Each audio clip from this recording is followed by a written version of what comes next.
So there I am at a networking event and a partner comes up to me. He's like, "Oh, what do you do?" My response, "I'm an attorney." Yeah, duh, he knew that. It's a attorney networking event. So he just stares at me for a second, realizes that's all I'm saying, and he walks away.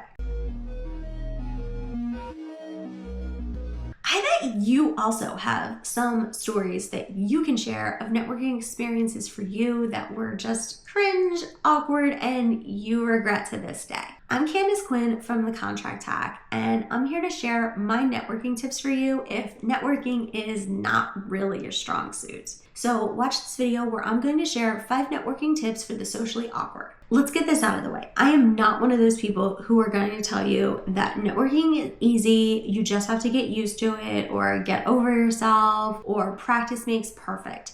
That's not how it works for me, and I'm just gonna be brutally honest about that. The just being myself has never worked. It's garbage, it doesn't work for me, and it probably doesn't work for you either. Here's what actually happens to me when I try and network in the traditional way.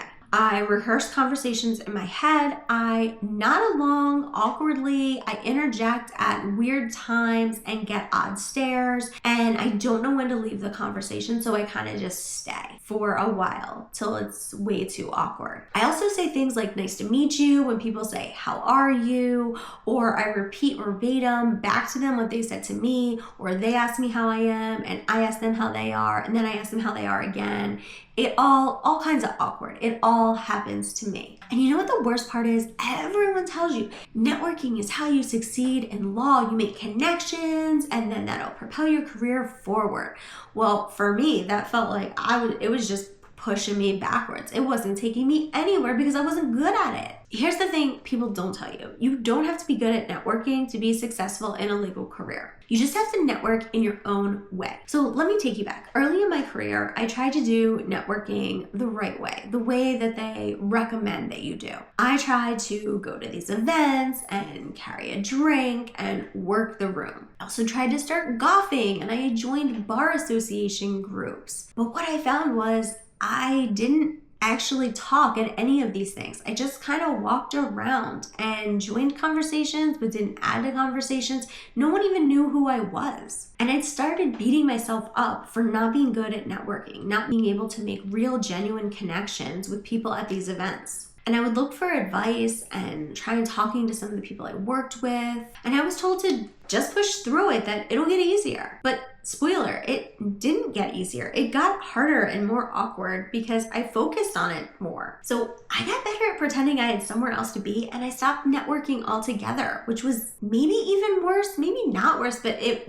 wasn't helping. Then something clicked. I realized that I was networking like an extrovert when I'm not an extrovert. I don't want to be in a room full of people and be walking around talking to everyone. That's the last thing I want to be doing. What do I want to be doing? I want to be talking one-on-one with someone that I can really get to know. Not in a crowded room where I have to say what to everything they say. I want to be able to actually get to know someone. So I decided to lean into who I really am and come up with some tips that really worked for me as I leaned into myself. So number 1, the one-on-one networking is your superpower.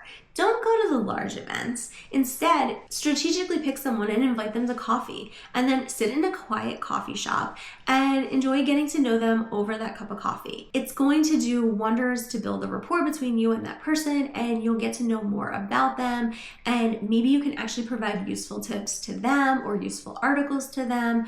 You can also understand what they may be able to offer you, and you can reach out strategically when you do have a need. And it wasn't just coffee. I would just email someone and, catch up from law school or catch up from a deal we worked on. It was just those one-on-one connections. Even just sending a Christmas card at the holidays really went over well when I tried to network in a way that felt more authentic to me. Tip number 2 is to use your strengths.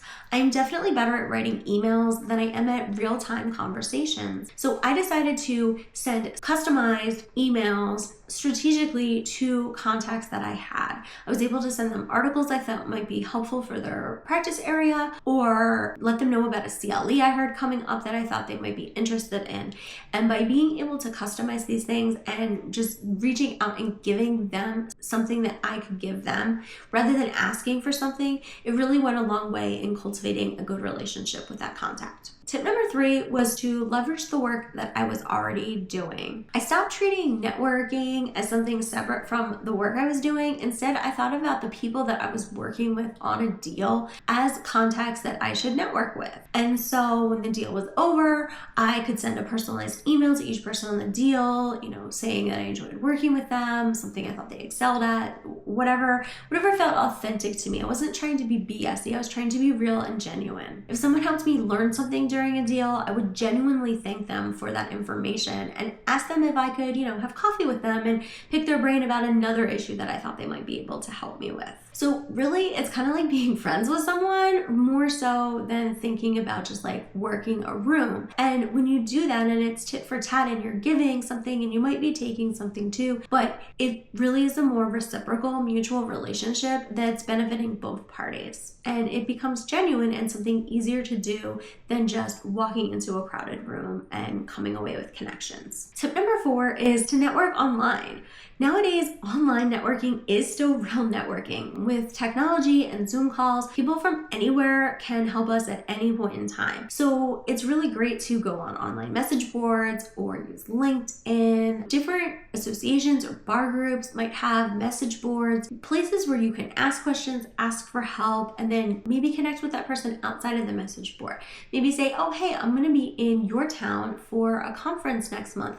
Maybe we can meet up for lunch, like my treat. And people love that. They love to make that connection of someone they met online and helped, or someone who helped them online. They love to meet and put that face to the name, to that message. Another way is to join these groups and share legal resources you have. Say, hey, I found this great article about this. If you're always the person dropping in some pertinent news article or some new journal article that you came across, then you're going to be remembered for that value that you're adding to that group. Okay, now tip number 5 is create your own networking event. So let's say you do want to network in person. Host the event yourself. You will immediately be seen as the person they want to talk to because you're the one inviting everyone. And so everyone is going to come and stop you and thank you for the invite and talk with you. And because you're buying their alcohol or the food or whatever the case is, or you just hosted the venue, whatever it is, they're going to be grateful and you're going to be top of mind for that event. It's also going to put you in a position of confidence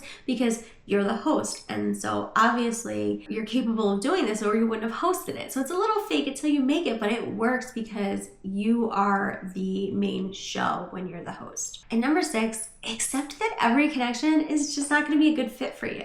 You may have gone to coffee with someone and you thought it was, an okay time, and now they're just not responding to your emails. And perhaps they're just busy, or perhaps they just didn't enjoy your company, and that's okay. Not every connection, not every face that you meet is going to want to put in as much effort as you might want to, or you might find that you don't like everyone that you're meeting and you don't want to put in effort, and that's okay. You don't have to network with people that you don't like. Now, that doesn't mean be rude. Of course not. You always want to be cordial and polite and friendly, but you don't have to go out of your way to network with people that you don't enjoy being with. Once I stopped forcing relationships, organically ones grew. And it was amazing because those were the ones that had the most benefit to me and to the other person. It was reciprocal. We were both enjoying the connection and we each had something to share with the other that benefited them. So what were my results? Did my hacks work? Absolutely they did. I got my current in-house position because of a connection I made through LinkedIn. I've never even met this person in real life, but they saw the posting and just messaged me and said, hey, I think you'd be a great fit for this role. Like, look at this posting. And they were right. I am a good fit for it.